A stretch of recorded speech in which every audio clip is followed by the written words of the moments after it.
Pumasok kami sa loob ng silid habang inaalalayan niya pa rin ako. Umupo ka muna dyan, Iha. Oh God, ang init mo. Sabi nito at saka lumayo ng konti sa akin. Kinuha nito ang phone. Wala pa naman akong dalang kotse. Hinatid lang ako ng Tito Rafael mo. Sabi nito habang may kung anong pinagkakaabalahan sa cellphone nito. Maya-maya lang ay narinig kong tinawagan niya ang pangalan ni Aaron. Nasaan ka ba? Pumunta ka muna dito dahil may sakit sa Ashley. Wala akong dalang kotse. Malayo pa ang lalakarin para makasakay ng taxi. Feeling ko hindi kaya maglakad ni Ashley. Sinulyapan niya ako. Si Aaron pala ang kausap niya. Napapikit ako. Hinang-hina kasi ako. What? Anong ginagawa mo dyan sa airport? Rinig kong sabi ni tita. Si Aaron nasa airport? Hindi ako makapaniwala. Wala siya sa office dahil nasa airport pala siya. Alam ko kung bakit siya nandoon dahil susundan niya si Lara. Si Lara? Hahanapin mo si Lara? My God, Aaron! May sakit sa Ashley pero si Lara pa rin ang iniisip mo? Ramdam ko ang inis kay Tita Carmela. Biglang tumulo ang luha ko. Inangkin niya lang ako kagabi para iwan kinabukasan. Yun pala ang plano niya. Sa wakas nagising ka na. Boses ni Tita Carmela ang kaagad kong narinig pagmulat ng aking mga mata. Nangihina pa rin ako pero hindi na katulad ng naramdaman ko kanina. Dinala niya pala ako sa ospital. Hindi ko na kasi alam kung ano nangyari kasi nawalan na ako ng malay. Gusto kong umupo pero pinigilan ako ni Tita Carmela. Huwag ka muna bumangon dyan. Hayaan mo lang muna na humiga ka dyan, buong maghapon at magdamag. Kailangan mo magpahinga. Ang sabi ng doktor, puyat ka daw at pagod kaya ka nagkasakit. Ashley, tell me the truth. Pinapahirapan ka ba ng anak ko?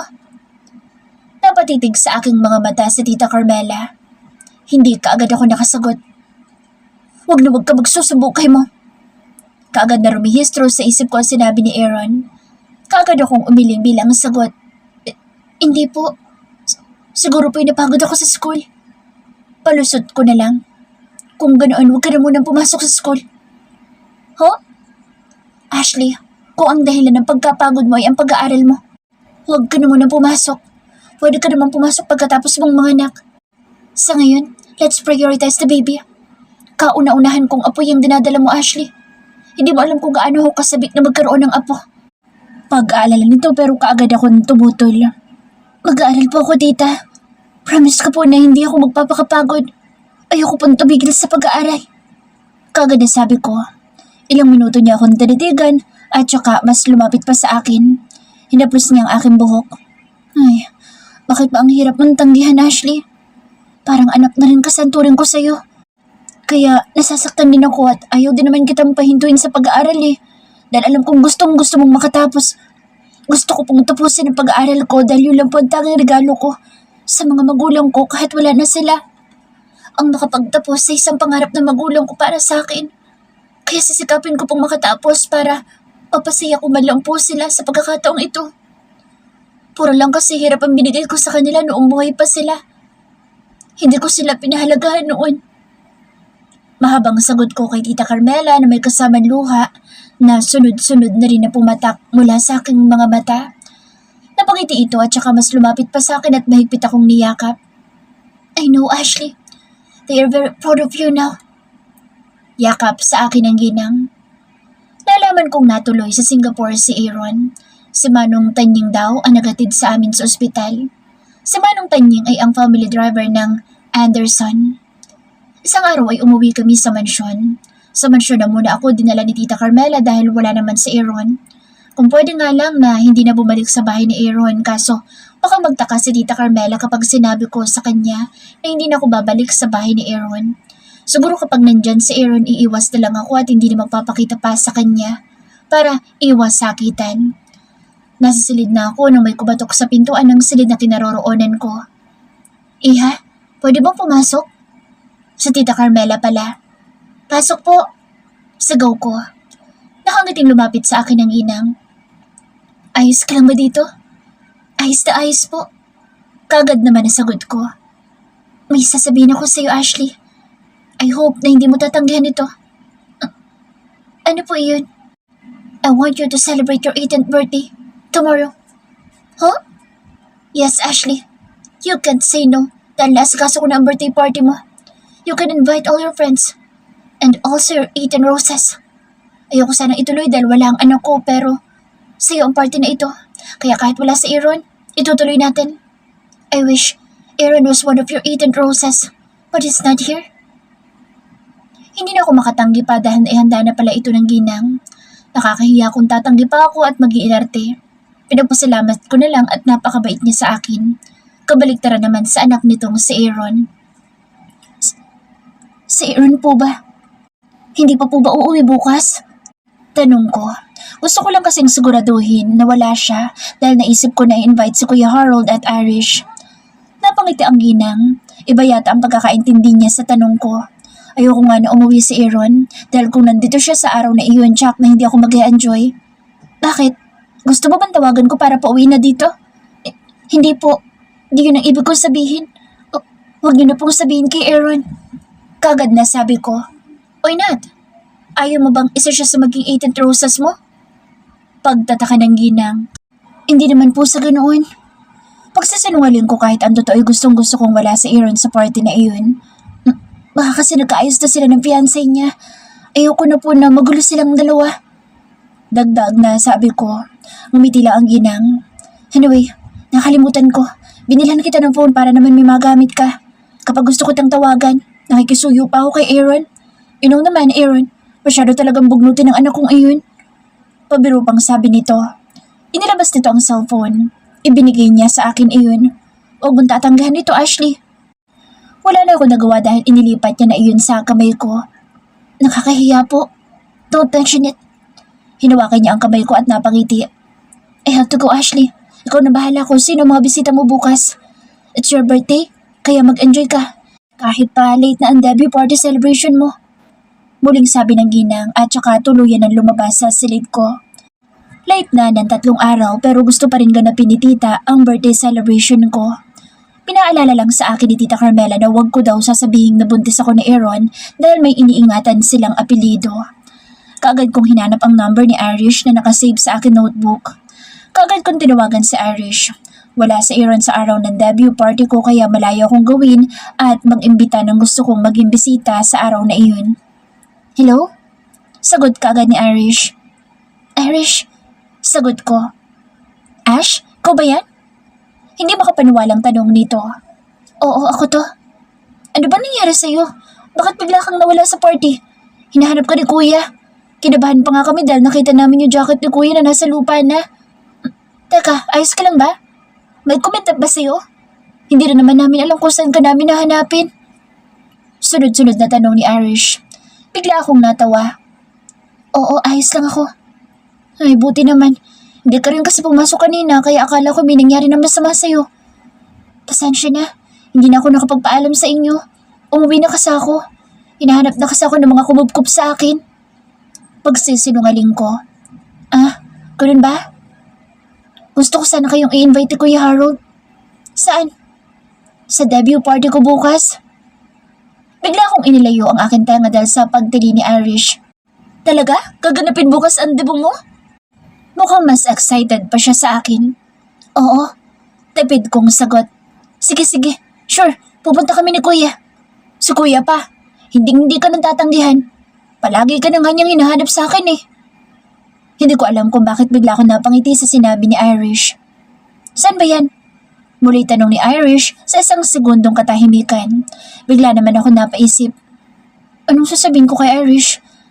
Kaano-ano ko nga ba sila, Tita Carmela?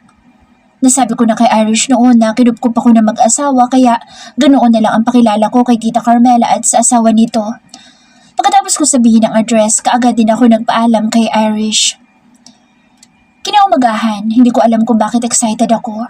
Kahapon parang gusto ko na nga lang na huwag ituloy ngunit nang sabihin sa akin ni Irish kaninang madaling araw na pupunta daw si Harold ay hindi na ako mapakali. Why? Sagot ni Aaron sa madaling araw na pagtawag ni Harold. Nasa Singapore si Aaron ngunit hindi niya nahanap si Lara. He was very annoyed.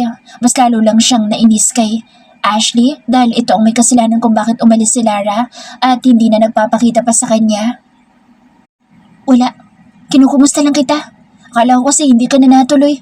Sabi kasi ng security guard dito sa bahay, Nakita kanyang pumasok nung nakaraang gabi, noong may pool party. Baka nga nagkamali lang ang guard. Pag-iisip ni Harold. Biglang natahimik si Aaron. Anyway, Irish invited me to her friend, Ash.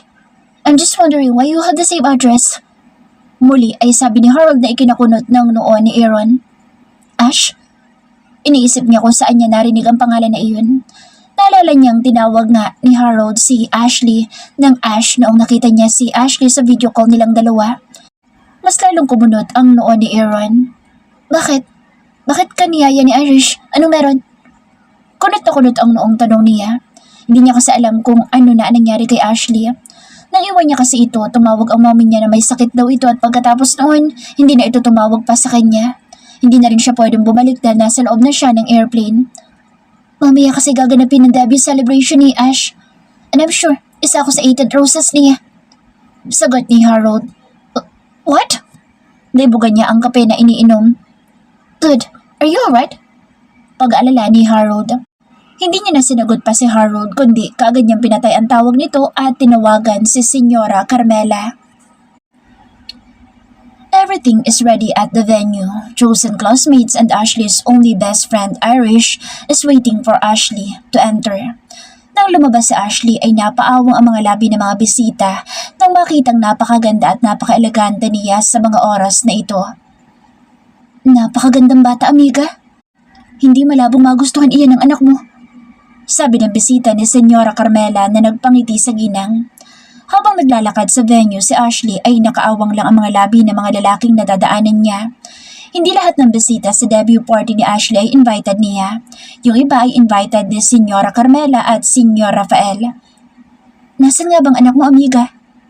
Tanong ng amiga ni Senyora Carmela. Nasa Singapore. Nagbabakasyon lang sandali. Uuwi din naman kaagad iyon. Pagsisinungaling ng senyora sa amiga. Tumango na lamang ang amiga ni Senyora Carmela. Kinupkup niyo lang ba ang batang iyan? Muli ay tanong ng amiga ni Senyora Carmela. Hindi niya pwedeng sabihin sa mga ito na nabuntis ito na Aaron dahil baka pagpiyastahan lang sila sa media. Yes, wala naman akong anak na babae kaya kinupkup ko si Ashley. Why not, diba? Napakabait ang batang iyan kaya nga ibinibigay ko sa kanya lahat ng hindi niya naranasan noon. Sagot ni Senyora dito. Pero ingat lang, amiga. Huwag mong ibuhos sa ampon ng lahat. Maaari ka nilang lukuhin o di kayo pagkaperahan. Gatong ng amiga ni Senyora. Hindi ka noon sa Ashley. I know her. Kahit sa sandali lang namin pagkakakilala. Tutol niya sa sinabi ng amiga. Okay, if that's what you believe. Kumuha ng wine ng amiga ni Senyora sa kakalapit lang na waiter. Ashley is wearing a pink backless gown while her hair is in a messy blonde party hairstyle matching the blush gem embellished satin stiletto sandals. Kumuway si Irish sa kanya habang ngiti-ngiti. Hinahanap ng mga mata ni Ashley ang nag-iisang lalaking gusto niyang makita sa araw na ito. Walang iba kundi si Harold ngunit hindi niya nakita. Natigilan ang lahat ng magsalita sa harapan si Senyora Carmela. Welcoming guest. Thank you everyone who came to my newly adopted daughter's debut party. Inayos na senyora ang boses bago tuluyan na nag-speech.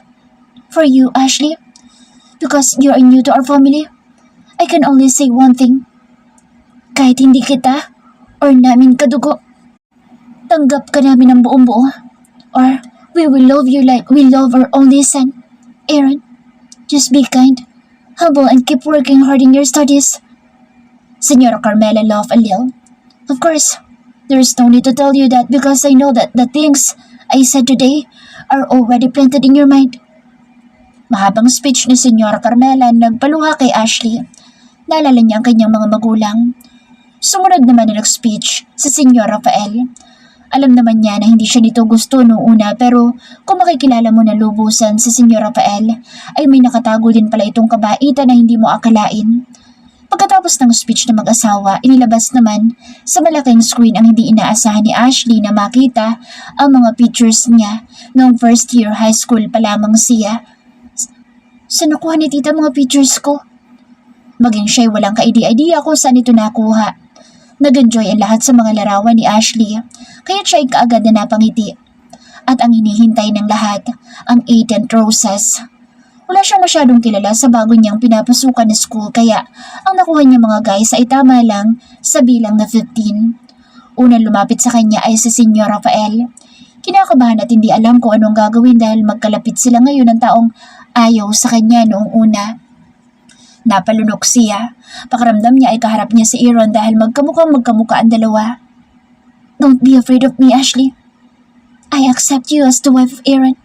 Kaya wala ka nang dapat na ikatakot sa akin. Biglang nagsalita ito na nagpalundag sa kanyang puso. Salita pa lang nito'y natataranta na siya. Ngayong naliwanagan niya na hindi ito galit sa kanya ay kumalma din ang kanyang pakiramdam. Sumunod naman ay ang mga classmates niya. Natapos ang 17th dance roses. Bigla siyang nalungkot dahil wala siyang nakitang Harold sa party. Kumaway sa kanya si Irish at ganoon na lang ang panlalaki ng kanyang mga mata nang makitang naglalakad palapit sa kanya, si Harold. Kaya Harold? Tila bulong na sambit niya. Ang saya sa puso na nararamdaman niya nang mapalapit ito sa kanya. Hindi niya kasi akalain pupunta pa ito dahil hindi niya naman ito nakita kanina pagpasok niya sa grand entrance. Ang lakas ng tibok ng kanyang puso, lalo na nang hingi nito ang kanyang kamay. Huminga siya ng malalim at saka tinanggap ang alok nito. I would rather be absent from office work than not be able to attend your debut party. And that be included as one of your 8th roses. Ash, I'm glad. I'm the last one. Sabi nito bago tuluyan silang sumayaw. Ang lakas ng tibok ng puso ni Ashley. Parang gusto niya yatang kumuwala dahil sa wakas, kaharap at kasayaw niya na ngayon ang lalaking matagal niya ng gusto at mga nakakakilig na banat nito na kailanman ay ngayon niya palang narinig. Ashley's POV. Gusto kong hindi na matapos ang moments na ito. The best feeling na makasama at makasayaw ang matagal ko ng gusto. Habang sumasayaw kami ni Harold, panay naman ang titig ko sa kanyang muka. You know what, Ash? Ang laki ng pinagbago mo ngayon. You look so beautiful today. Ngumiti ito. Noon po ba hindi? Biro ko. Parang sinasabi niya ang pangit ko noon. Noon kasi, batang-bata pa. Noong last kitang nakita. Naglalaro ka pa nga ng Chinese garter, hindi ba? Natatawang sabi nito. Naalala ko nga. Yun ang huli kong nakita si Kuya Harold. Yung naglalaro ako ng Chinese garter at tumigil siya sa harapan namin. Laking hiya ko noong mga oras na iyon. Pareho kaming nagtatawanan nang mapalingon ako sa likuran ni Harold nang may nahagip ang mga mata kong pamilyar sa akin. Napalunok ako nang makilala ko kung sino ito. Si Aaron ang nakatayo na iyon. Aaron? Wala sa sariling sambit ko. Bakit siya nandito? Umuwi ba siya? Nagtaka naman si Harold kaya napalingon din siya sa kanyang likuran. Oh, akala ko ba'y nasa Singapore lalaking ito? Nakauwi na ba kaagad? Pagtataka ni Harold, ganun din ako. Na-surprise yata ako dahil magkakilala pala silang dalawa. Kilala ni Harold si Aaron. Napalunok ako nang makitang kakaiba ang kanyang tingin sa akin. Nang matapos ang last dance namin ni Harold ay sinama niya na ako para umupo. Nagpahinga lang ako sandali at sumunod naman ay 18 candles ko. Sumunod naman ang mahabang speech ko. Nagpasalamat ako sa lahat at lalong-lalo na kay Tita Carmela na siyang dahilan kung bakit ako merong party na ganito. Unang-una po, nagpapasalamat po ako sa family Anderson. Sila po ang dahilan kung bakit nagkaroon ako ng panibagong buhay. Panibagong yugto sa buhay. Tinanggap nila ako ng buong buo. Wala po ako masasabi kundi tanging pasasalamat. Maraming salamat po Tita Carmela at Tito Rafael. At sa lahat po ng dumalo. Maraming salamat po. Ngumiti ako sa kanilang harapan. Nahiyaman ay nagawa ko pa rin ang speech ko. Nang matapos ang speech ko, umupo na rin ako katabi ni Irish at nagsimula na kaming kumain. Kinulit pa ako ng kinulit ni Irish. Akalain mo ba naman na family Anderson palang kumupkup sa'yo, Beshi? Sabi sa akin ni Irish. Napakabait talaga niyang si tita, kayang swerte mo, Ash. Sabi sa akin ni Irish. Hindi ko lang inaasahan na maging sa Irish ay kilala niya ang family Anderson. At si Kuya Aaron? Naku, ang gwapo nun. Kayang swerte mo at naging kapatid ka ni Kuya Aaron. Parang nangangarap ng gising na sabi ni Irish. Kung alam mo lang ang totoo, Irish, hindi ko siya kapatid. Kundi, siya ang ama ng batang dinadala ko. Ngayon ko lang nalamang kilala pala ni Irish Aaron. Ginulat ako ng katotohanan. Wala sa isip kong magkakilala sila. Bakit nga ba hindi ko naisip iyon? Iisa ang pinangyarihan ng lahat. Ibig sabihin sa araw ng bachelor's party nandoon si Aaron kaya naligaw ako sa room niya na dapat ay kay Harold ako pupunta. Naalala ko tuloy ang sinabi ko kay Aaron na hindi ko siya gusto dahil si Harold ang gusto ko. Paano na? Paano kung alam na ni Aaron kung sino tinutukoy kong crush ko? Nasa kalagitnaan ako ng aking pag-iisip na may biglang baritonong boses na nagsalita sa aking tabi. Napatingala ako at ang taong hindi ko inaasahang nandito ay nasa aking harapan. Walang iba kundi si Aaron. Lumakas ang tahip ng dibdib ko. Sumuot kaagad ang kanyang pabango sa ilong ko. Iniisip kong sana dumating si Kuya Harold para mawala si Aaron sa harapan ko. Pero hindi pa bumabalik si Harold na nagpaalam lang sa akin sandali na may pupuntahan lang ito. Kinakabahang tiningnan ko ang kanyang kamay na nag-aalok sa aking harapan. Ano ibig niya sabihin? Isasayaw niya ba ako? Tapos ng 8 roses ko, no? Hindi ako papayag. Sisirain niya lang ang moment ko. Tititigan mo na lang ba ang kamay ko? Muli siya nagsalita. Napalunok ako. Bakit ba ang lakas ng kaba ko?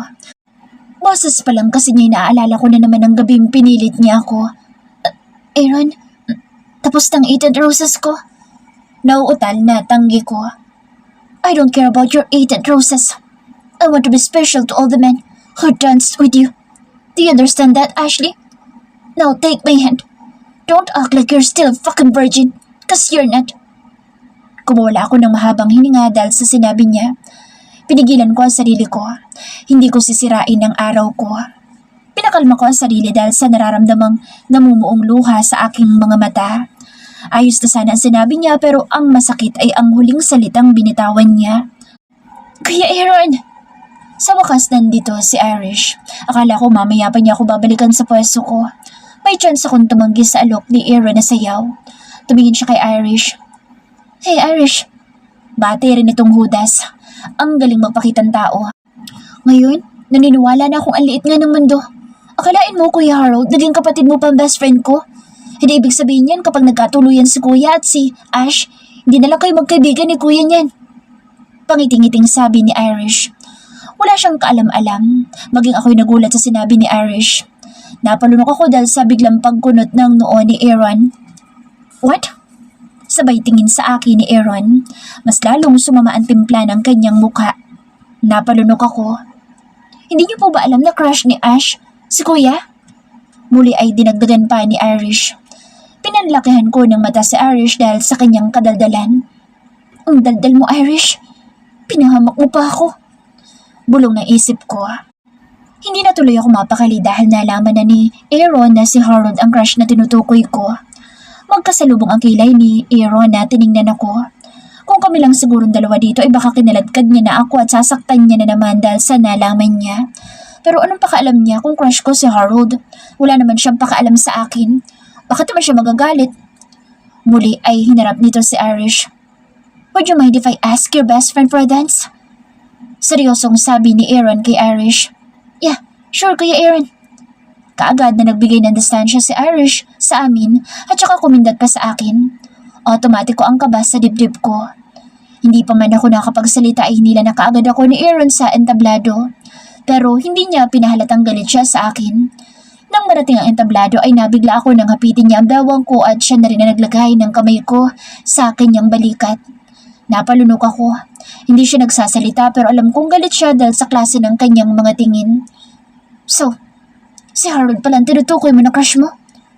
How come na ang tinutukoy mo pala ay ang kaibigan ko? Do you think Harold will like you? Tanong niya sa akin. Alam ko may bahid ng galit ang mga tanong niya sa akin. Napalunok ako bago sinagot ang kanyang mga tanong. Nakatitig siya sa akin kaya naiilang ako. Sa tingin ko naman magugustuhan niya rin ako pagdating ng panahon.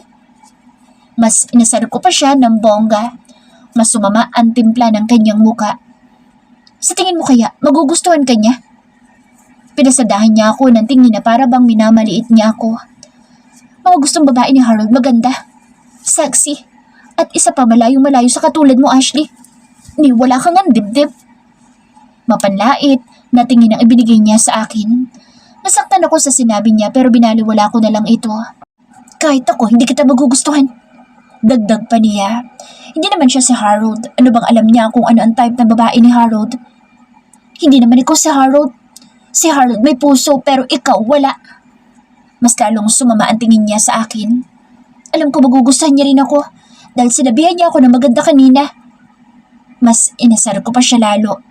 Hindi ako magpapatalo sa kanya sa mga oras na ito. Moment ko to. At kapag dumating na ang oras na iyon, aalis ako sa poder mo. Taas noong sabi ko sa kanya. Pinasil niya ang bewang ko. Subukan mo lang na gawin iyon, Ashley. Dahil hahanapin kita kahit saang lupalop ka pa pumunta. Kunot na kunot ang noong sabi niya. Bakit mo naman ako hanapin kung hindi mo naman ako gusto? Because I want to torture your mind, body and soul over and over again. Maybe you're forgetting that I've marked you as mine.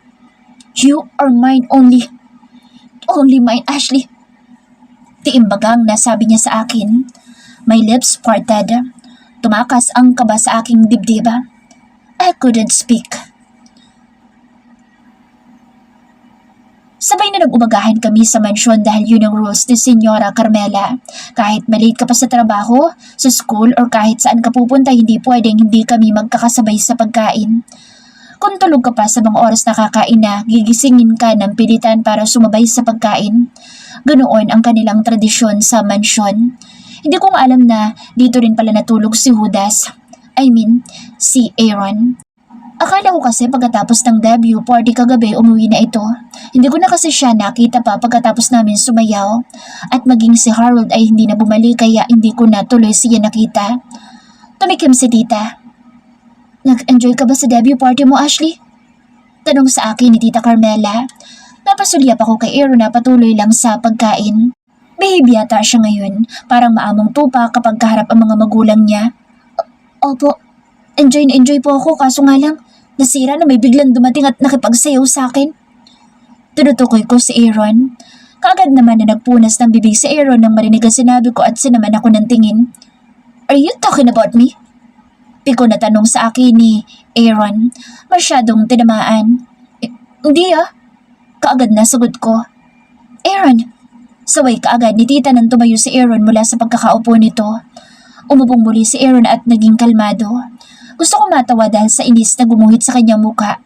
Sana dito na lang ako sa mansyon dahil dito naasar ko siya at napapatulan pa. Hindi na sana ako pabalikin pa ni tita sa bahay ni Aaron. Kung meron mang uuwi doon, si Aaron na lang iyon. Total bahay naman niya iyon.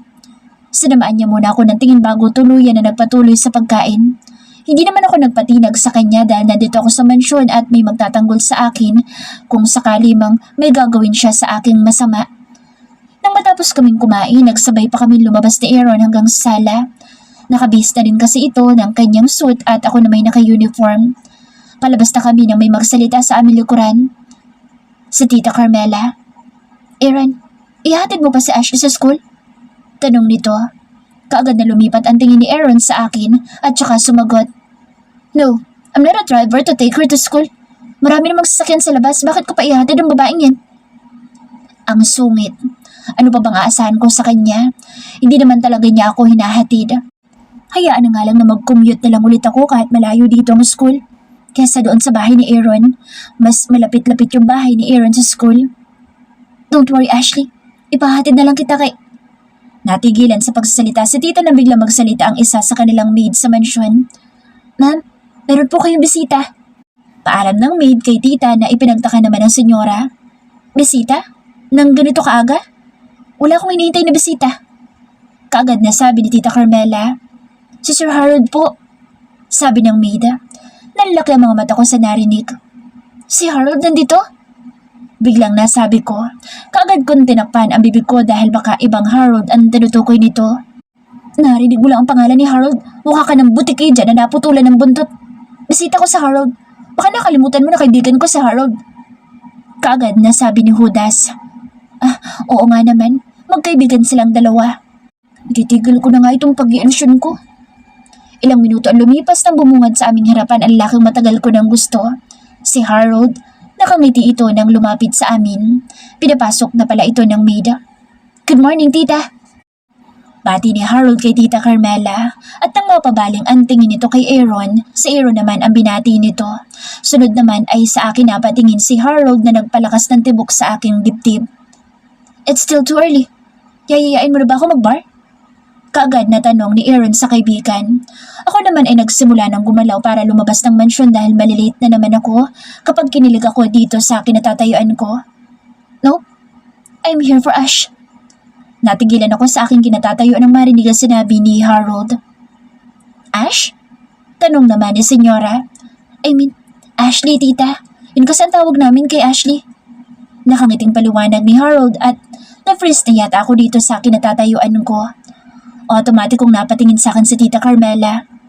So, matagal na kayo magkakilala ni Ashley? Pagtataka nito. Yes, it's been a long time, tita.